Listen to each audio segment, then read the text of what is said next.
How they're interpreting and carrying it to another place is up to them. But I'm not going to be discussing it any further. It's singling out 4 individuals. And knowing the media environment that we're operating in, knowing the amount of death threats that we get, knowing the amount of concentration of attention, I think it's just worth asking why. The 4 congresswomen of color known as the Squad feel undermined by what they perceived as microaggression or subtle discrimination. While it's happening on the big stage where they can fight back with some support, many women of color in America face similar problems in workplaces where they could lose their jobs for speaking up. Examples include being talked over in meetings or having to prove their competence. A 2018 McKinsey report found that Black women experience the greatest variety of microaggressions. 40% of Black women had their judgment questioned in the area of their expertise, compared to 36% of white women and only 27% of all men. 42% of Black women and 36% of Asian American women were asked to provide additional evidence of their competence, compared to 29% of white women and only 16% of all men. There's this sort of double burden of being both marginalized because of your gender and marginalized because of your race and or ethnicity.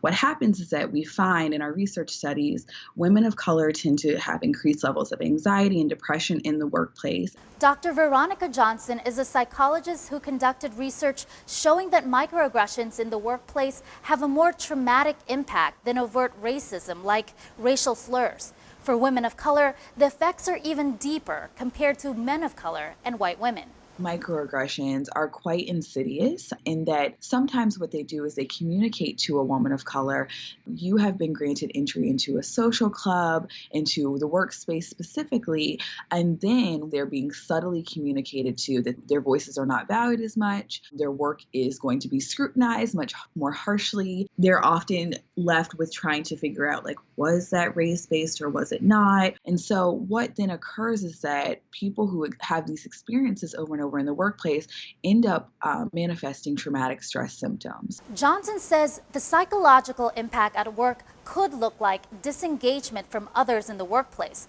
as a self-protective measure or a lackluster work performance. And it can even be more difficult for women of color to seek career advancement if they feel like their work has been diminished. The McKinsey study shows that women of color represent just 4% of executive positions, despite representing 18% of the population. And it's not because of a lack of experience or education either. The Harvard Business Review found Black women who earned MBAs at Harvard's Business School from 1977 to 2015 made about 13% of the highest ranking exec positions.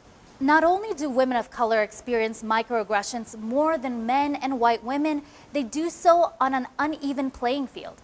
According to the McKinsey report, women of color get less support from their managers, which includes providing resources and navigating organizational politics.